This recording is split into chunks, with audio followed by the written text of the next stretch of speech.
rétropharyngien. Donc, espace rétropharyngien, c'est un espace virtuel qui peut être le siège de collection périlante. Des fois, on a des abcès au niveau de cet espace qui est réactionnel à une infection de voisinage. Et des fois, on a carrément des adénopathies qui siègent à cet espace rétropharyngien. Donc, dans la nature, c'est un espace qui est virtuel. On ne le voit pas, mais il peut être bien sûr thymifié, il peut être odémacié et gonflé, occupé par certaines thymifications qui peuvent être à la fois inflammatoires ou bien infectieuses. Latéralement, ça c'est l'espace rétropharyngien, en arrière du pharynx. Et latéralement, tout ça est occupé par l'espace latéropharyngien. Donc les espaces qui délimitent le pharynx sont de deux types. Il y a un espace derrière le pharynx, c'est le rétropharyngien. Il y a un espace latéral de part et d'autre, droit et gauche, c'est l'espace latéropharyngien. Cet espace latéropharyngien est divisé en deux espaces. Par rapport à un élément très important, à ce niveau-là, c'est l'apophyse qui descend ici. Hein? Allez-y. C'est qui l'apophyse? C'est une apophyse osseuse. C'est l'apophyse styloïde. D'accord? Bon, c'est l'apophyse styloïde qui descend à ce niveau-là.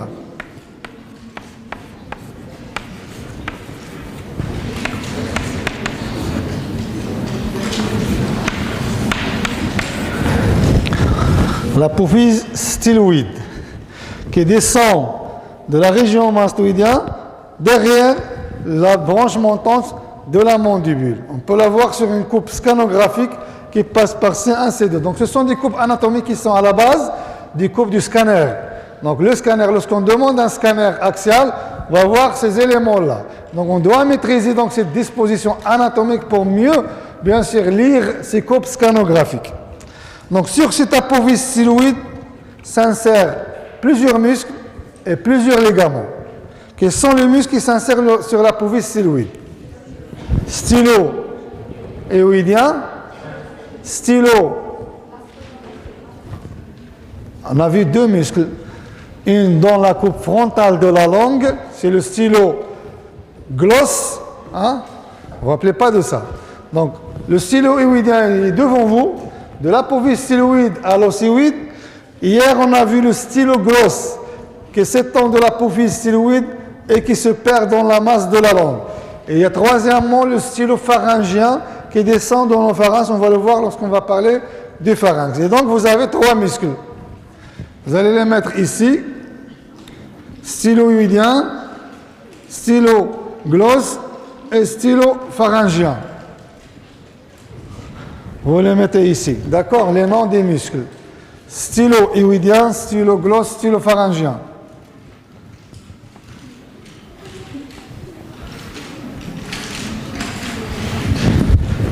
Et il y a deux ligaments.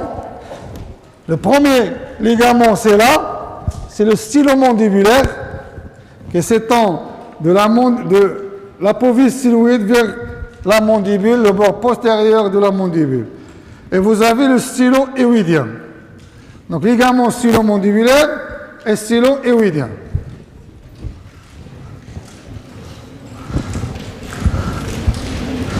Et donc ces dispositions rouges et vertes, à la fois des muscles et des ligaments, donnent un aspect de bouquet de fleurs. Et c'est pour cette raison qu'on parle de bouquet de riolan. Ça s'appelle le bouquet de riolan.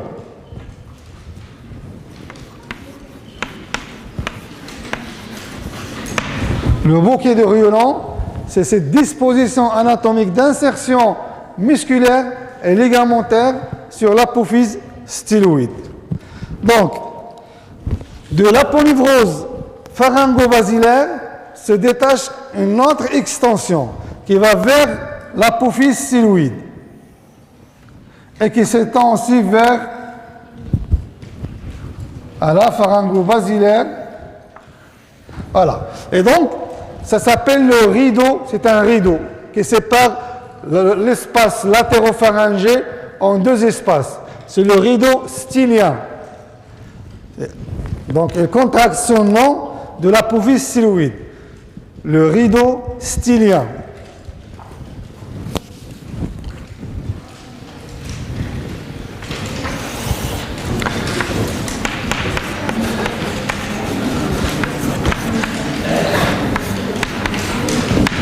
Donc ce rideau stylien sépare ou bien divise l'espace latéropharyngé en deux espaces. Un espace en avant, c'est le précylien.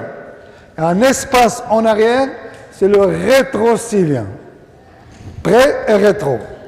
Donc dans l'espace précylien siège notre glande salivaire principale, la parotide. C'est au niveau de l'espace précylien.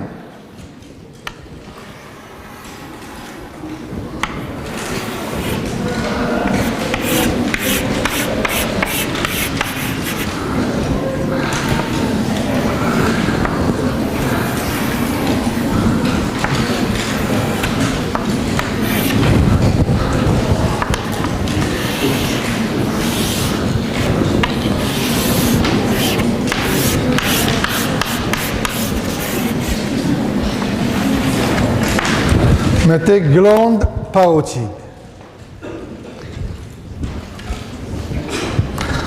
Glande parotide.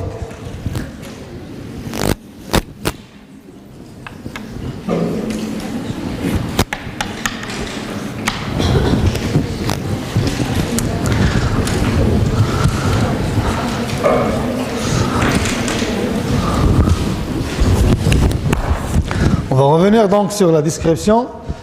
On a dit que c'est une glande principale, c'est une glande bilatérale qui déverse son contenu dans la cavité buccale par l'intermédiaire de son canal excréteur, le canal de Sténon. Elle présente donc trois faces, deux pôles et un canal excréteur. Sur cette vue de profil, on voit bien les deux pôles, un pôle supérieur, un pôle inférieur, et on voit le canal excréteur qui est le canal de Sténon. Sur la courbe axiale, on voit les faces. Donc on a dit qu'il présente trois faces. La face antérieure. Regardez cette face antérieure. Les rapports de la face antérieure, ce sont les trois éléments. Le muscle, la mandibule et le deuxième muscle. Donc face antérieure, elle est concave en avant. On va juste décrire le schéma. C'est une face qui regarde en avant et en dedans. Elle répond de dehors ou bien de l'extérieur à l'intérieur. Elle répond de l'extérieur à l'intérieur au muscle masséter, le bord postérieur de la branche montante de la mandibule et le muscle ptérygoïdien médial. Donc ce sont les rapports de la face antérieure de la glande parotide. Je répète, donc face antérieure concave en avant et en dedans. Elle répond de l'extérieur à l'intérieur. Elle répond donc, regardez sur le schéma, au muscle masséter, puis la branche montante de la mandibule, enfin le muscle ptérygoïdien médial. Il y a la face externe. C'est une face cutanée. Elle répond directement à la peau. Et c'est là, bien sûr, la voie d'abord. Lorsqu'on veut opérer cette glande, on l'opère par cette face externe qui est une face cutanée qui répond à la peau et au tissu sous-cutané. La face postérieure. La face postérieure, sur le schéma, elle répond par l'intermédiaire, ou bien elle répond par l'intermédiaire de rideau stylien à l'espace rétropharyngé, ou bien rétropharyngien.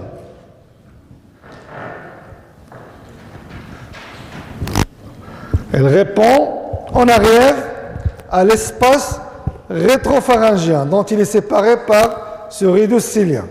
Cet espace rétrocilien est un espace qui est vasculo-nerveux. On n'a que des nerfs et des vaisseaux à ce niveau-là. C'est un espace dangereux lors de la chirurgie. Quels sont ces éléments vasculo-nerveux qui siègent dans cet espace rétropharyngien? Allez, je prends bien sûr la principale artère qui siège à ce niveau, c'est quoi? Hein? La carotide interne.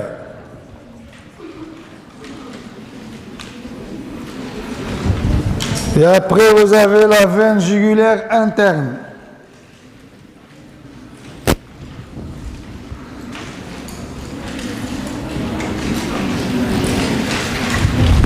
Mettez les noms, carotide interne, veine jugulaire interne.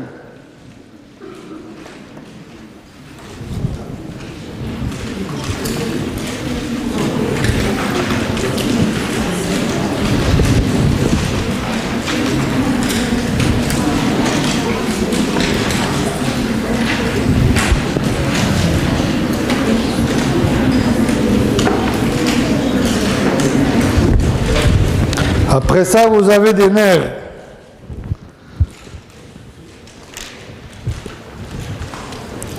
Ce sont des nerfs mixtes, le 9, 10, 11 et 12. 4 nerfs qui sont dispersés dans cet espace rétrocilien, le 9, le 10, le 11 et le 12.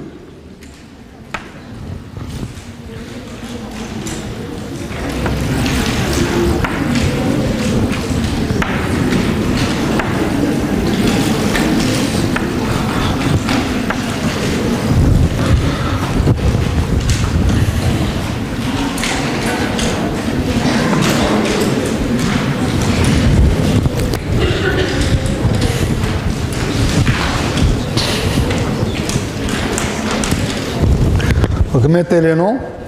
Donc artère carotide interne, veine jugulaire interne, 9 et 10 en avant, 11 et 12 en arrière.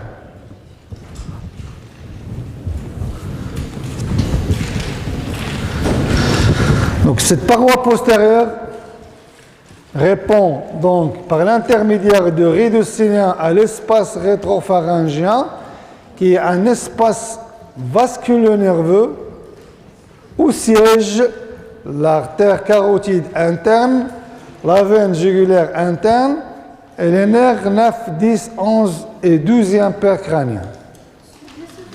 Ouais, faites parler le schéma. C'est le rideau cilien. Rétrocilien, voilà. Bon, c'est juste une là-dedans. Donc il répond à cet espace rétrocilien qui est vasculo-nerveux, qui contient donc ces éléments vasculo-nerveux, l'artère, la veine et les 4 nerfs.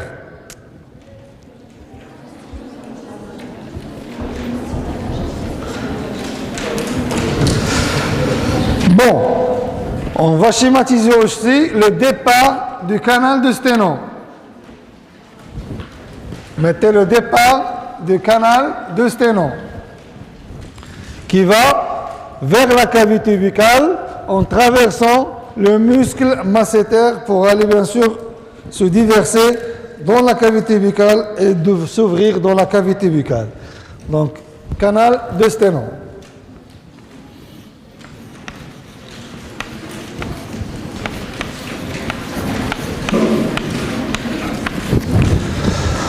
Ce qu'on a décrit, ce sont des rapports de la loge parotidienne à l'extérieur de la glande parotide. Par contre, la glande parotide présente aussi des rapports internes. À l'intérieur de cette glande, il y a aussi des éléments qui sont les éléments qui traversent la glande parotide. Le principal élément, c'est le nerf facial. Très bien. On va le schématiser. C'est là le nerf facial qui sépare la glande parotide en deux lobes, un lobe superficiel Et un lobe profond, vous ne voyez pas la couleur. Bon, on va le mettre en blanc. Ça, c'est le nerf facial.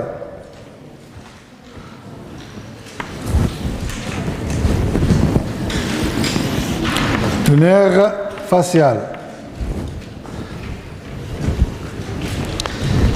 Et à l'intérieur et en dedans du nerf facial, il y a des éléments veineux.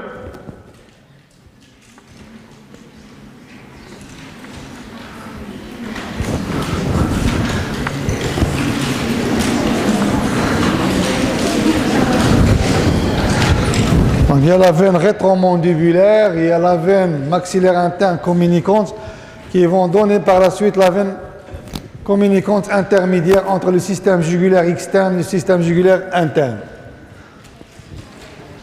Donc vous mettez, donc à l'intérieur de la glande, ou bien la glande parotide est traversée par la glande parotide est traversée par d'abord le nerf facial qui la divise en deux lobes.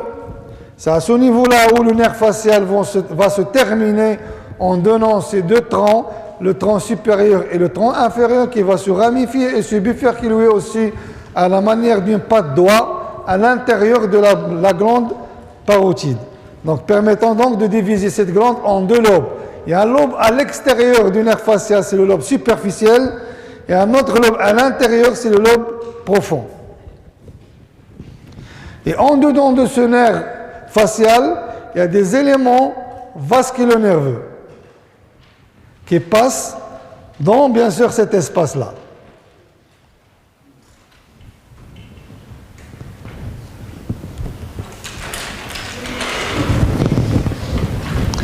Il y a la veine et il y a l'artère. L'artère carotide externe qui va donner par la suite, à la hauteur de la glande, il va donner par la suite l'artère temporale superficielle et l'artère maxillaire interne.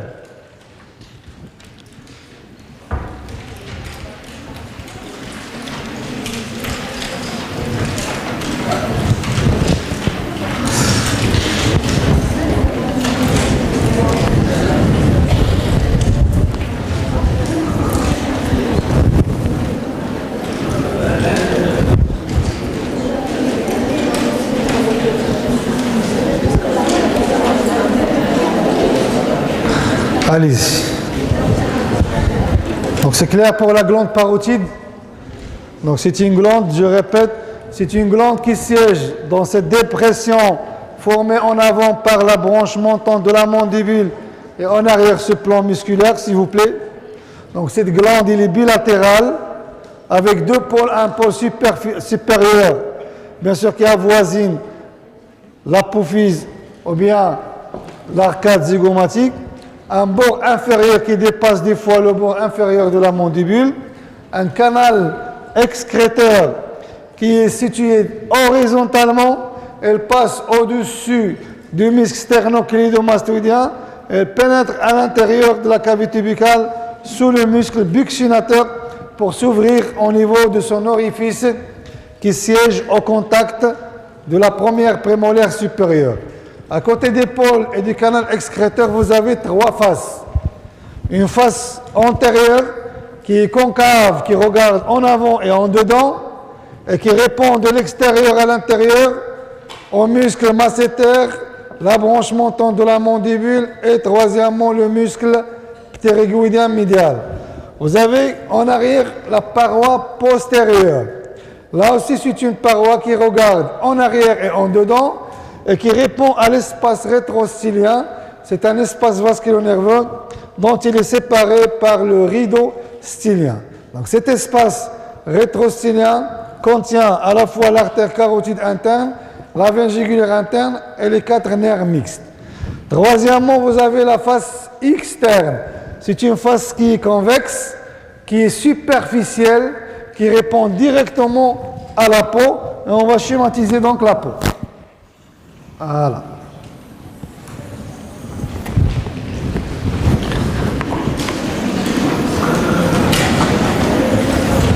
Ça, c'est la peau.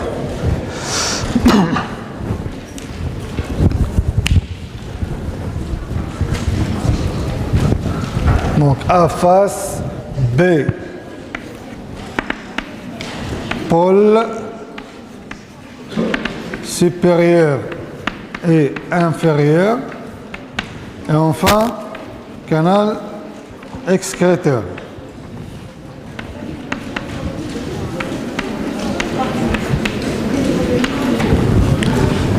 Deuxièmement, la glande sous-maxillaire.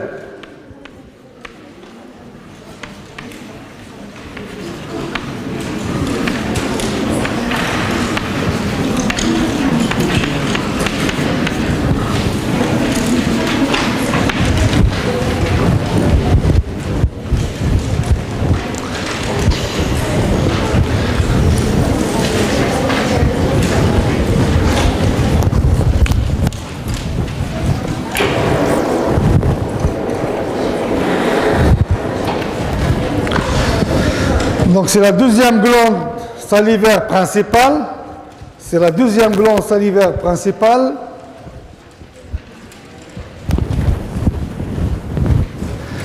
Elle est responsable de la sécrétion de 70% de la salive de base. La sécrétion de base, elle est due dans 70% des cas à cette glande sous-maxillaire. C'est une glande qui est bilatérale et qui siège au niveau de la région sous-maxillaire.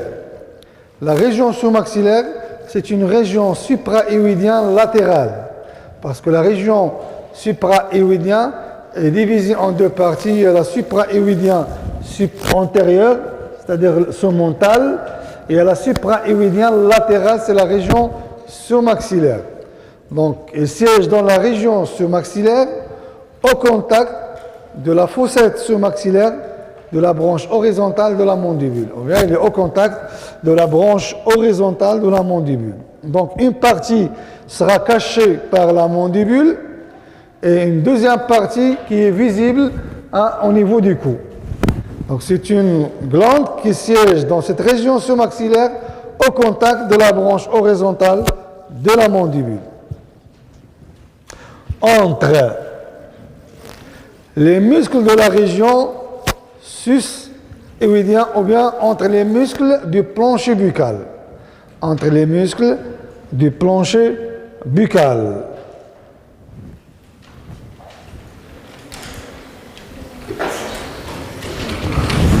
On va schématiser ici, sur le schéma.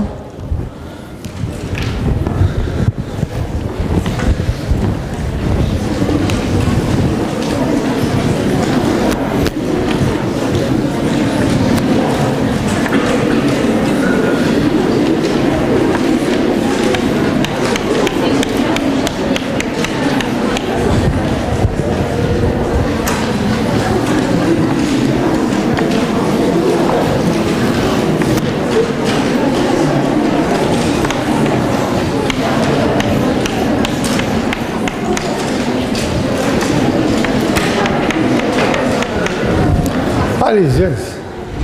La glande sous-maxillaire.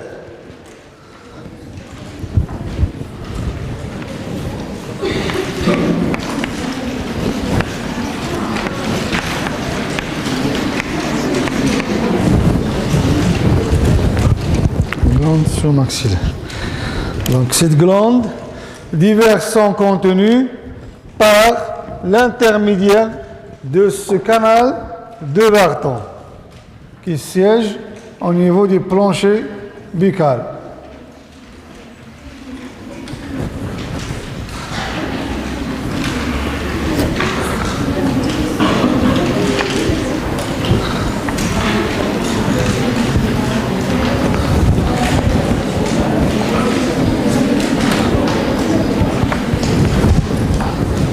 Canal de Barton.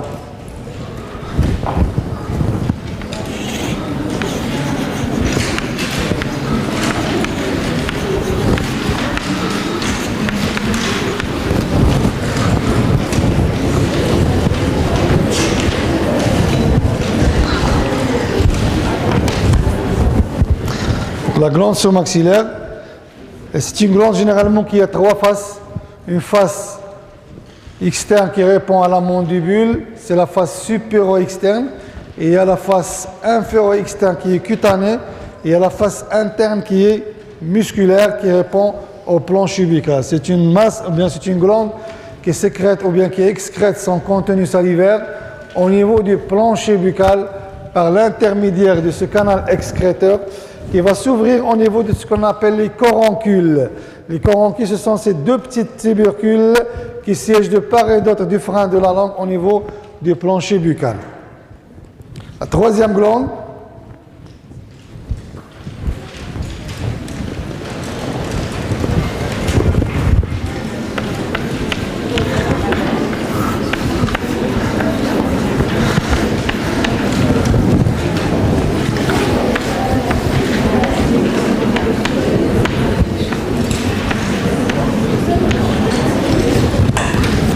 la glande sublinguale, et comme son nom indique, c'est une glande au-dessous de la langue. C'est une glande qui siège au niveau du plancher buccal et qui donne une petite surélévation du plancher buccal parce qu'il est tapissé en dedans par la muqueuse du plancher buccal. Et donc c'est une glande qui siège entre les muscles en bas et la muqueuse du plancher buccal en haut. Et on peut arriver à voir cette glande en palpant donc le plancher buccal. On va voir donc une petite surélévation, un petit bombement de la partie latérale du plancher buccal qui, bien sûr, reflète le siège de cette glande au niveau du plancher buccal. Donc, c'est une glande qui est au contact du canal excréteur de la glande surmaxillaire. Elle est là.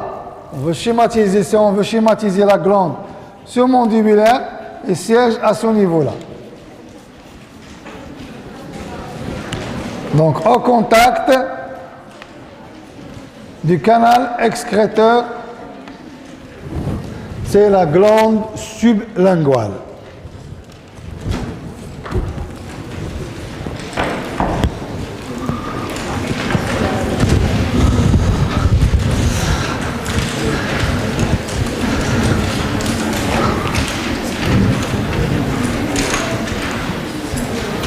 Donc, ce sont les trois glandes principales de la sécrétion salivaire, la parotide, la somax et la sublinguale, avec une disposition générale sur le profil et une disposition aussi sur une coupe axiale qui montre les rapports des glandes salivaires. Donc si on veut parler des rapports des glandes salivaires, ça sera cette coupe axiale.